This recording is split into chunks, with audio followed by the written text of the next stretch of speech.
Hello and welcome to part 2 of our Bible study on 1 Corinthians chapter 13. Let's take a look at the text. If I speak in the tongues of mortals and of angels but do not have love, I am a noisy gong or a clanging cymbal. And if I have prophetic powers and understand all mysteries and all knowledge, and if I have all faith so as to remove mountains, but do not have love, I am nothing. If I give away all my possessions, and if I hand over my body so that I may boast, but do not have love, I gain nothing. Love is patient, love is kind, love is not envious or boastful or arrogant or rude. It does not insist on its own way. It is not irritable or resentful. It does not rejoice in wrongdoing, but rejoices in truth. It bears all things, believes all things, hopes all things, endures all things. Love never ends. But as for prophecies, they will come to an end. As for tongues, they will cease. As for knowledge, it will come to an end. For we know only in part, and we prophesy only in part. But when the complete comes, the partial will come to an end. When I was a child, I spoke like a child. I thought like a child. I reasoned like a child. When I became an adult, I put an end to childish ways. For now we see in a mirror dimly. But then we will see face to face. Now I know only in part. Then I will know fully, even as I have been fully known. Now faith, hope, and love abide, these three, and the greatest of these is love.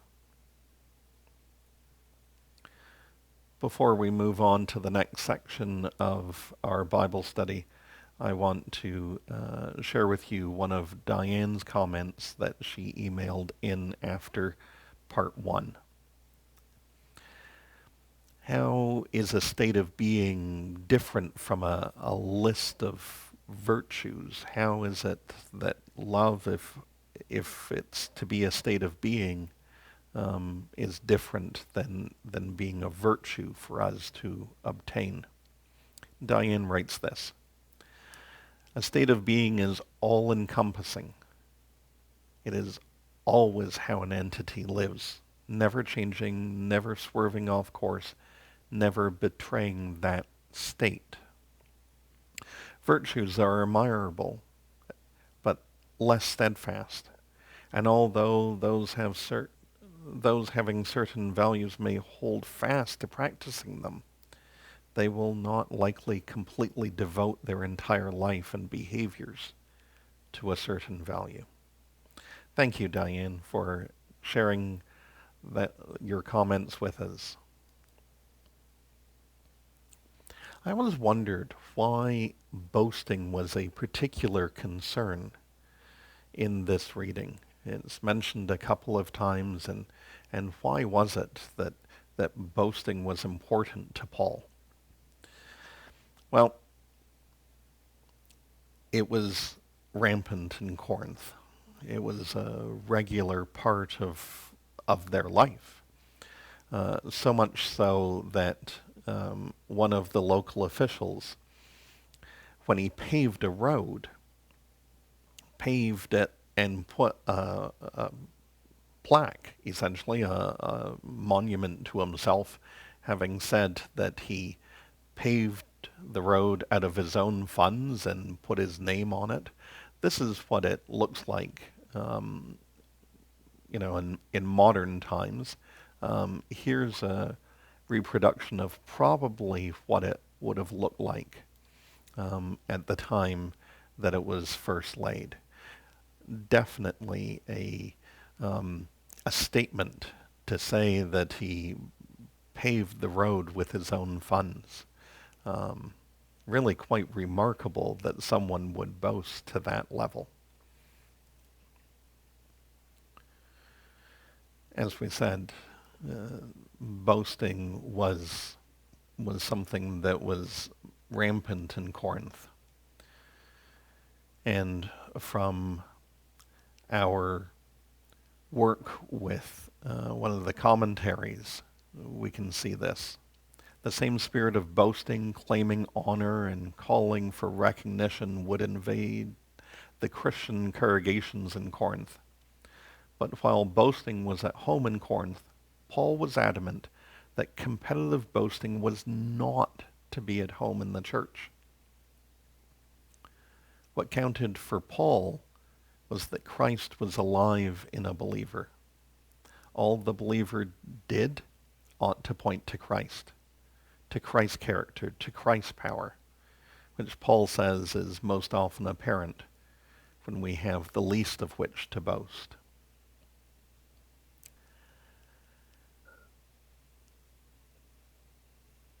I know that it is hard at times for us to always point to Christ.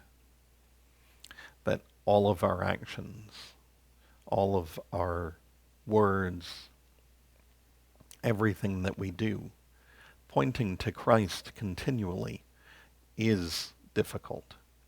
However, that's our calling. That's what we are called to do.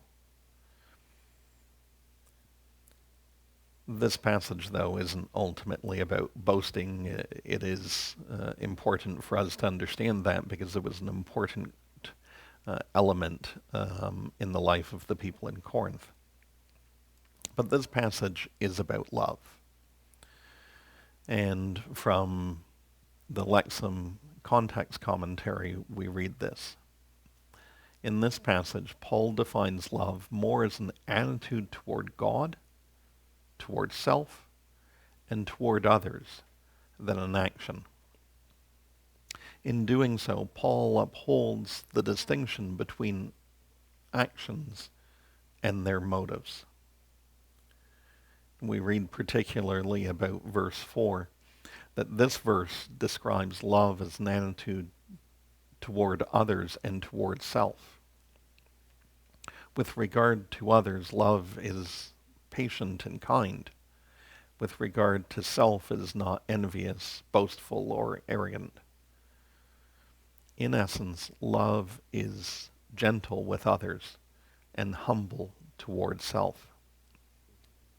I might actually rewrite that slightly. I would say, in essence, love is gentle towards both others and self. Sometimes our envy, our desire to boast, our arrogance comes from not being so kind and gentle to ourselves. But we also read further down about verse 13 that Paul ends the discussion with the three great virtues of faith, hope, which is phrased here as confident expectation, and love. Paul insists that love is greater even than faith. I know that to be true. I believe that to be true. I want that to be true.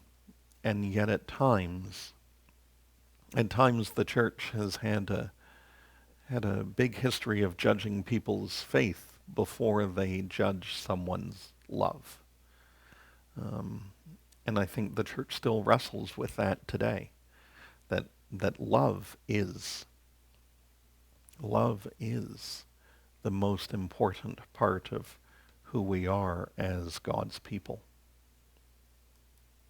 So, some questions for us to consider in this second part of the Bible study.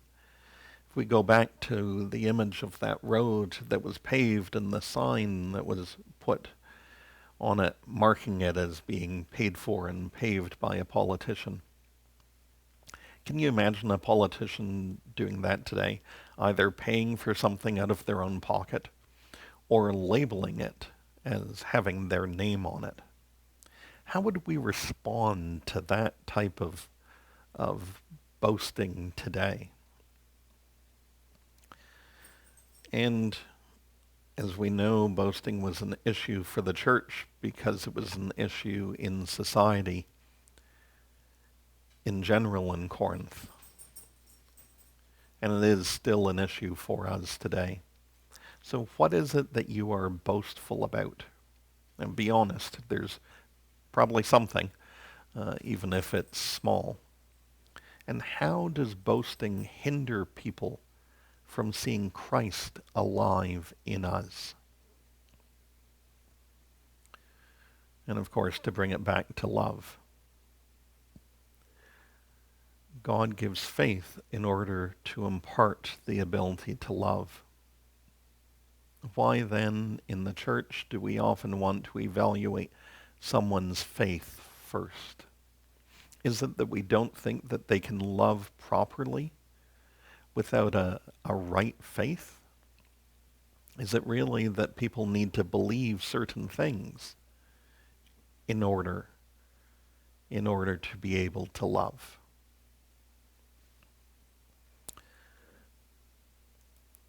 Well, that's it for our study today. Thank you for joining me. Again, please do send me your responses to the questions. I'd be happy to read them and to learn from you. So thank you very much, and take care, and God bless.